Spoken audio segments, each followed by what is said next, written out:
Class 7 science पादपों में जनन चैप्टर 12। इसमें पादपों के जनन के बारे में पढ़ेंगे। जैसे पहले आए हेडिंग जनन की विधियाँ। इसमें क्या है, अधिकांश पादपों में मूल, तना और पत्तियों के द्वारा होता है। जैसे पत्तियों के द्वारा होगा और तनों के द्वारा होगा।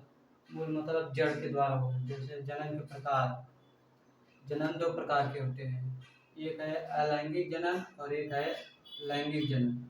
लैंगिक जनन को इंग्लिश में बोलेंगे एसेक्सुअल रिप्रोडक्शन और लैंगिक जनन को बोलेंगे सेक्सुअल रिप्रोडक्शन। अब पहला हेडिंग है एसेक्सुअल रिप्रोडक्शन मतलब अलैंगिक जनन।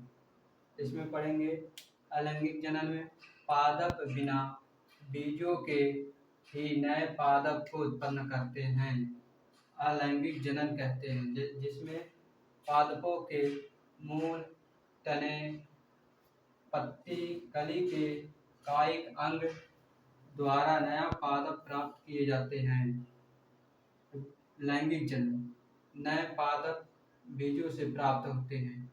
गुलाब, गुलाब क्या है, गुलाब तने की कलम से, मतलब ये जैसे ये गुलाब का पौधा है, ऐसा है, होता है। उसके बाद ऐसे पत्ती उत्ती लगी है इसमें, ऐसे जड़, इस काट देंगे, इसको फिर ले जाकर दूसरी जगह लगा देंगे, फिर उसके बाद नया पौधा बन जाएगा गुलाब का। और है आलू। जैसे आलू आँख से अंकुरित होता है। जैसे आलू है, जैसे यहाँ पे निकला है आँख, तो इसको क्या करेंगे, एक यहाँ पे भी निकला है, इसको काट देंगे, काट के ले जाकर खेत में इसको लगा देंगे। क्या करेंगे, लगा देंगे। तो एक आलू से कितना आलू हो जाएगा, एक आलू से 2 आलू हो जाएगा।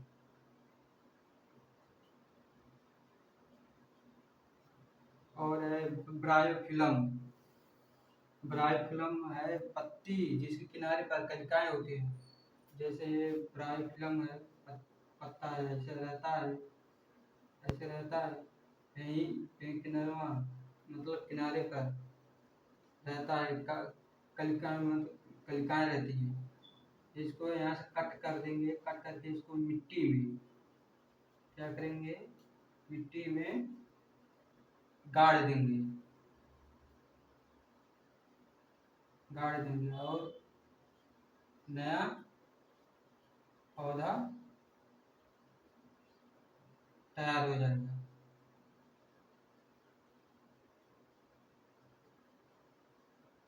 समझ में आया। जैसे फिर से एक बार बता दे रहे हैं, जनन की विधियाँ। अधिकांश पादपों में मूल, तना और पत्तियों द्वारा होता है। अब जनन के प्रकार, जनन 2 प्रकार के होते हैं, बताएं अभी, अलैंगिक जनन और लैंगिक जनन। और इसके बाद इसमें लैंगिक जनन क्या है, पादप बिना बीजों के नए पादप को उत्पन्न करते हैं, अलैंगिक जनन कहते हैं। जिसमें पादप के मूल, तने, पत्ती, कली के कायिक अंग द्वारा नया पादप प्राप्त किए जाते हैं। और लैंगिक जनन, नए पादपों मतलब नए पादप बीजों से प्राप्त होते हैं। जैसे गुलाब है, जैसे क्या है, गुलाब है, आलू है, ब्रायोफिलम है, और उसके बाद इष्ट है, इष्ट भी है, इष्ट है, और कैक्टस है, कैक्टस है, कैक्टस यह भी होता है, कैक्टस भी है।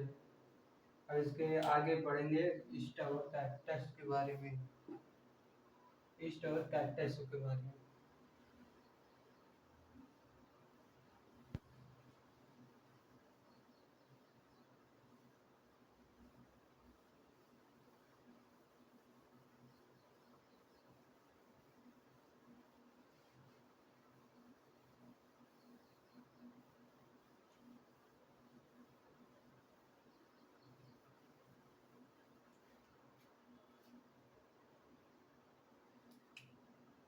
कैक्टस,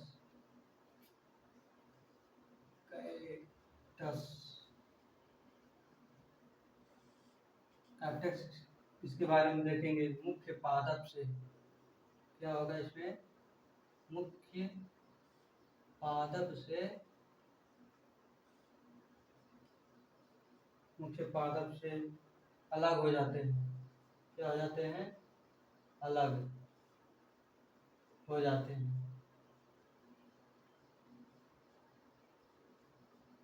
और उसके बाद नए पौधे को, मतलब नए पादप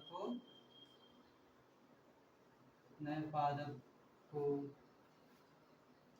जन्म देते हैं।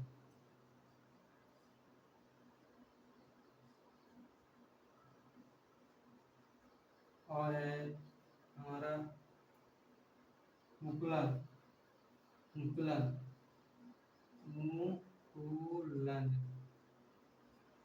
मुकुलन किसके द्वारा होगा, इष्ट के द्वारा होगा।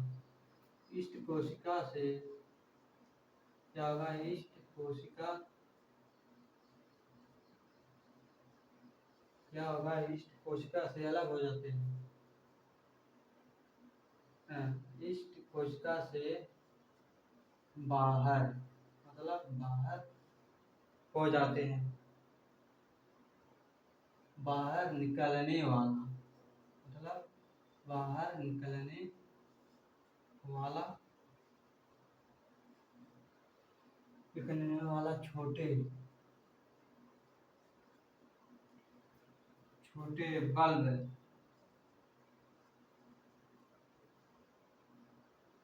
मुकुल, मुकुल या कली कहलाता है।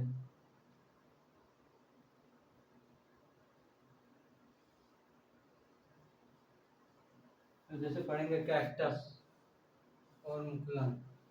कैक्टस में क्या है, मुख्य पादप से अलग हो जाते हैं, नए पादप को जन्म देते हैं। और मुकुलन है इष्ट कोशिका से बाहर निकलने वाला छोटे बल मुकुल या कली कहलाता है। अब इसमें पढ़ेंगे इष्ट। इष्ट मतलब पहले लिखेंगे नोट, नोट, इसमें लिखेंगे इष्ट एक कोशिका, इष्ट क्या है, एक कोशिका है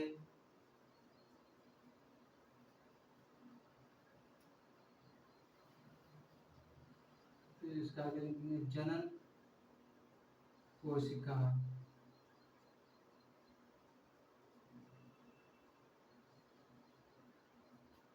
जनन कोशिका से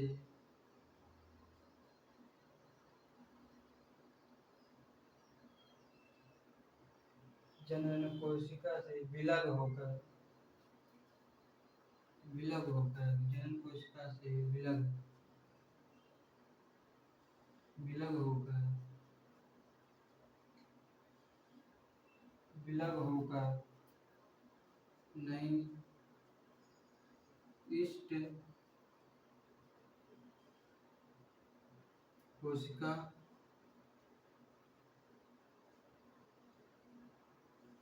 बनता है।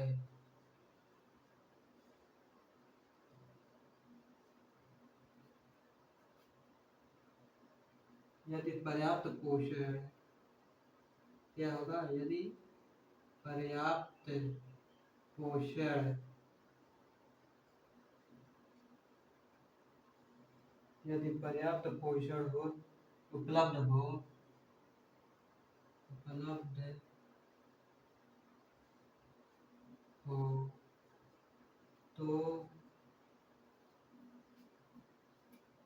इष्ट कुछ घंटों में वृद्धि करते हैं।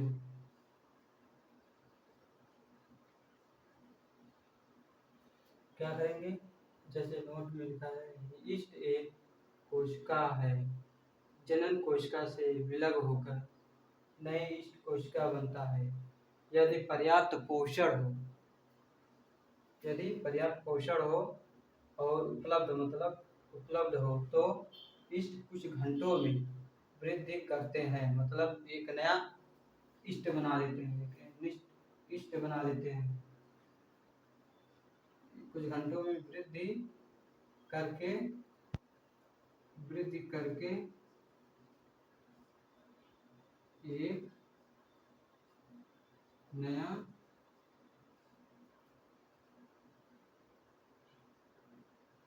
ईस्ट बना लेते हैं।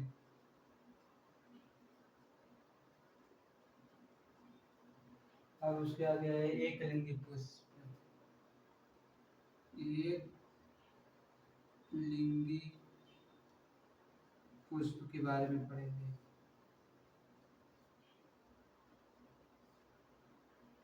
एक लिंगी पुष्प यह होगा नर अथवा मादा पादप, मतलब यानी पेड़ पौधे, यानी पेड़ पौधों के द्वारा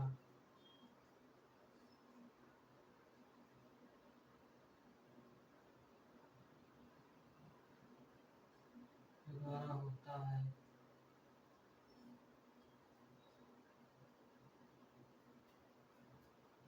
तो द्विलिंगी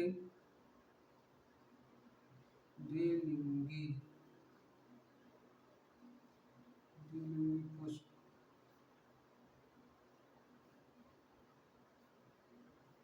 द्विलिंगी नर और मादा, इसमें क्या होगा, नर और मादा दोनों, नर और मादा जनन अंग दोनों उपस्थित होंगे।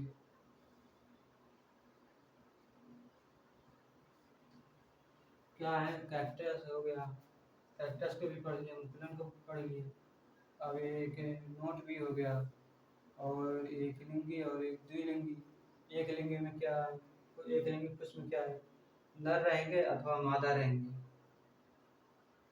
नर या मादा के द्वारा होगा। और द्विलिंगी में क्या है, नर और मादा दोनों जनन अंग, मतलब दोनों में उपस्थित होते हैं।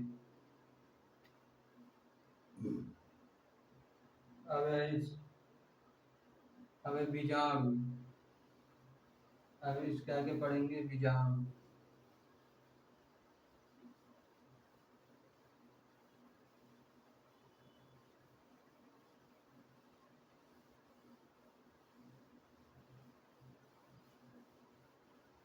अब इसके आगे है बीजाणु।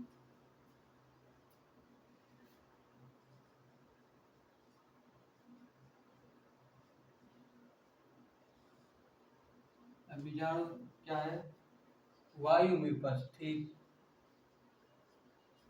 वायु में उपस्थित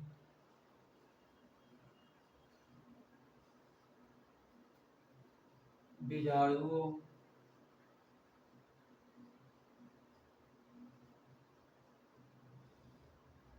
बीजाणुओं से कवक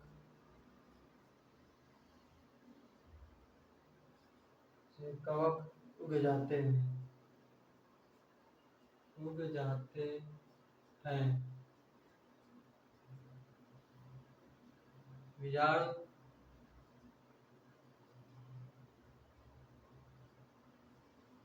अलैंगिक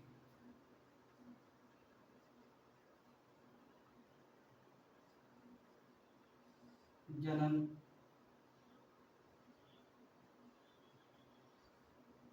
की करते हैं।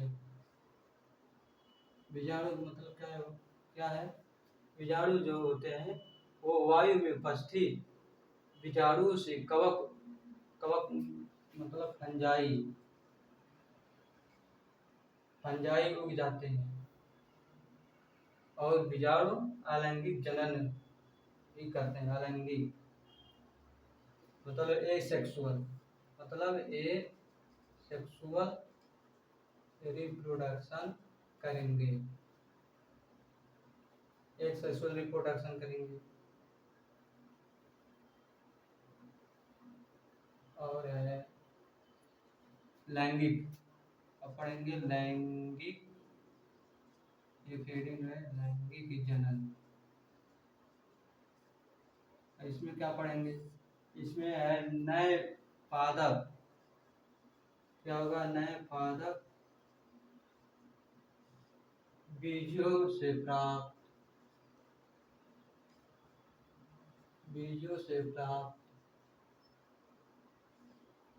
होते हैं। क्या होगा? नए बीजों से प्राप्त होते हैं। इसमें हेडिंग है पुंकेसर। पुंकेसर, पुंकेसर क्या होता है? ये होता है नर जनन अंग, होता है नर जनन अंग होते हैं। नर मीन्स होता है मेल, मेल रिप्रोडक्शन। क्या होता है? Male reproduction. और है पुंकेसर हो गया, और है स्त्री केसर। स्त्री केसर, स्त्री केसर में है मादा, ये होता है मादा जनन अंग, ये मादा जनन अंग होते हैं। इसको क्या बोलेंगे अंग्रेजी में? Female, female reproduction. और है द्विलिंगी, द्विलिंगी जनन, द्विलिंगी पुष्प, सॉरी द्विलिंगी पुष्प। ये होता है नर और मादा, नर और मादा जनन अंग होते हैं।